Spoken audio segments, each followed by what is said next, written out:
नाज़रीन, पाकिस्तान तहरीक इंसाफ की हुकूमत ने जो अभी बजट दिया है, हालिया इस बजट में रियल एस्टेट सेक्टर को क्या रिलीफ मिले हैं और इनकी क्या क्या मुतालबात थे, तो इसी के हवाले से हमारे साथ आज मौजूद हैं पाकिस्तान फेडरेशन ऑफ रियल्टर्स के मरकज़ी नायब सदर जनाब राना अकरम ख़ान साहब। हम उन्हीं से पूछते हैं कि इनको क्या क्या बेनिफिट्स मिले और इनसे क्या प्रॉमिस किए गए थे। जी राना साहब। बिस्मिल्लाहिर्रहमानिर्रहीम। देखिए, जब हमारा इलेक्शन हुआ है फर्स्ट टाइम फेडरेशन का 10 फरवरी 2020 को हमारा ओथ सेरेमनी हुई हमारी, जिसमें सरदार ताहिर साहब जो है हमारे इस्लामाबाद से वो प्रेसिडेंट इलेक्ट हुए हैं और मसरत एजाज़ खान साहब हमारे चेयरमैन इलेक्ट हुए हैं। उसके बाद हमने हुकाम बाला से मुलाकातें शुरू की, जिसमें सदर पाकिस्तान से हमारी मुलाकात हुई है। चेयरमैन जो हैं इसके नया पाकिस्तान हाउसिंग अथॉरिटी के जनरल अनवर अली हैदर साहब, उनसे हमारी मुलाकातें पे दर पे मुलाकातें हुई हैं। इस तरह अहबियार हुकाम से, कायमा कमेटियों के मेम्बरान से, जो स्पीकर कौमी असम्बली उनसे, तो सबको हमने अपने जो मुतालबात हैं, हमारे जो रियल स्टेट के इशूज़ हैं और उनका जो हल है वो हमने पेश किया था।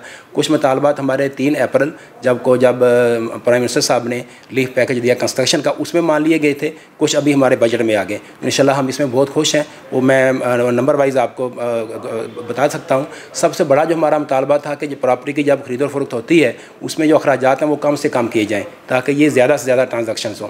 तो वो हमारा मान लिया अल्हम्दुलिल्लाह चारों सूबों में और मरकज़ में 1% जो स्टाम्प ड्यूटी कर दी गई है, जो कि पहले 5% थी। इस तरह इस्लामाबाद की हद तक CVT का खात्मा कर दिया गया है।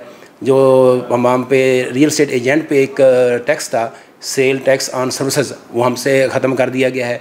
इसी तरह इन्होंने जो फ़र्स्ट टाइम अगर कोई प्रॉपर्टी बाय करेगा या फ़र्स्ट टाइम सेल करेगा उस पर भी टैक्स ख़त्म कर दिए गए हैं। तो ये सारी चीज़ें हैं जो इंशाल्लाह प्रॉपर्टी के काम को आगे लेके जाएंगी। इस तरह एक और पॉइंट था कि हर मुसलसल 4 साल से प्रॉपर्टी की वैल्यूएशन गवर्नमेंट बढ़ा रही थी, वो इस साल उन्होंने नहीं बढ़ाई, ये भी हमारी बात मान ली है। लेकिन अभी जो बजट में इन्होंने चीज़ अनाउंस की है, जो हमारा गेन टैक्स का निज़ाम ठीक कर दिया गया, ये अल्हम्दुलिल्लाह इससे मैं समझता हूँ कि जिस तरह के अभी हालात पैदा हुए हैं मुल्क में, साजगार हालात रियल स्टेट में, शायद जो मेरी अपनी 25 साल का एक तजर्बा मेरी ज़िंदगी का, उसमें मैंने ऐसे अच्छे हालात नहीं देखे। क्योंकि गेन टैक्स में पहले तो उन्होंने फ्लैट 50% कर दी स्लैब, जो 5% थी पहले, 10%, 15 और 20, उनको अढ़ाई, 5, 7.5 और 10 कर दिया गया। इस तरह उनका जो टेन्योर था, होल्डिंग पीरियड था प्लॉट का या मकान का, वो पहले 8 साल था और उसको 4 साल कर दिया गया है। जैसे फ़र्ज़ करें पहले साल आपका 1 करोड़ प्रॉफिट हुआ है तो उस पर टैक्स है, अगले साल 1 करोड़ की बजाय 75 लाख पे टैक्स होगा, तीसरे साल 50 लाख पे और चौथे साल 25 लाख पे टैक्स होगा, 5वें साल टैक्स ज़ीरो हो जाएगा। तो ये सारे मुतालबे मान लिए गए। और सबसे जो बड़ी हमारी कामयाबी है कि जो हमारी फेडरेशन ऑफ रियल्टर्स पाकिस्तान है, जो उसकी मुंतखब काबीना हमारी, उसको गवर्नमेंट ने स्टेक होल्डर मान लिया है। देखें, सारे इदारों में हम गए हैं, उन्होंने हमारी तजावीज़ मानी है, उस पर राय ली है, उनमें हमें मशवरे में शामिल किया। जो हमारा एक शुरू से हमारा था कि हमें किसी भी जो रियल स्टेट के मुतल्लिक़ कोई भी इशू हो, कोई भी नया टैक्स लगाना, कोई पॉलिसी बनानी, तो हमसे मशावरत की जाए। वो अल्हम्दुलिल्लाह गवर्नमेंट ने इस चीज़ को मान लिया है। लेकिन साथ साथ में एक बात करता जाऊँ, जो हमारा एक बहुत बड़ा मुतालबा है अभी कि रियल स्टेट रेगुलेटरी अथॉरिटी ज़रूर कायम की जाए, जिसमें पूरे पाकिस्तान के रियल्टर्स रजिस्टर्ड हों, हमें बाकायदा लाइसेंस जारी किया जाए और सिर्फ लाइसेंस याफ्ता डीलर ही प्रॉपर्टी का काम कर सके, ताकि ये बहुत सारे इसमें मसाइल का खात्मा होगा। ख़ास तौर पे जो ओवरसीज़ पाकिस्तानी हैं उनके साथ बहुत यहाँ पे फ्रॉड होते हैं, उसका खात्मा होगा। क्योंकि अगर कोई फ्रॉड करेगा उसको गवर्नमेंट ब्लैक लिस्ट कर देगी।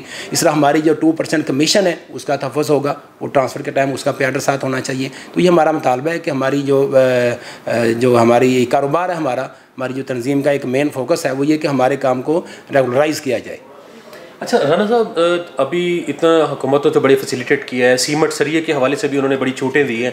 तो जब छूट दी जाती है तो जैसे पेट्रोल की तरह, क्या अब सीमेंट भी आपको इजीली अवेलेबल है, सरिया भी अवेलेबल है, या कि उसको भी? ये सारी चीज़ें अवेलेबल हैं।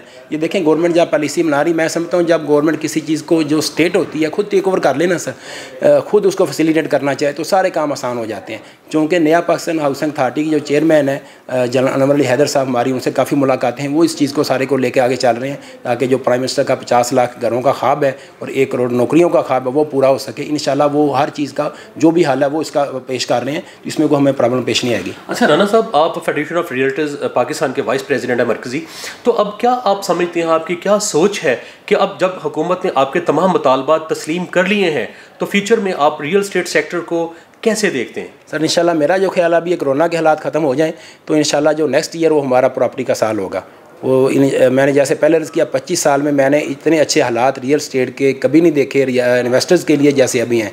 अब मैं आपके चैनल के तवसत से जो ओवरसीज़ पाकिस्तानी हमारे मुझे अगर देखने हैं उनसे भी रिक्वेस्ट करूँगा वो पाकिस्तान में आंखें बंद करके ज़र मुबादला भेजें। उनके साथ कोई फ्रॉड नहीं होगा, कोई चीटिंग नहीं होगी, उनको इसमें बहुत बेनिफिट होगा इंशाल्लाह, क्योंकि अभी गेन टैक्स बहुत मुनासिब कर दिया गया है। जी, राना साहब का यही कहना है कि जो ओवरसीज़ पाकिस्तानी हैं अब उन्हें आंखें बंद करके ट्रस्ट करते हुए पाकिस्तान पे इन्वेस्टमेंट करनी चाहिए। रियल स्टेट सेक्टर आइंदा जो साल है वो रियल स्टेट का साल होगा और इंशाल्लाह पाकिस्तान अब रियल स्टेट सेक्टर के साथ साथ जो इससे रिलेटेड फील्ड्स हैं 7 से 70 उनमें भी इंतहाई कामयाबी हासिल करेगा। जी।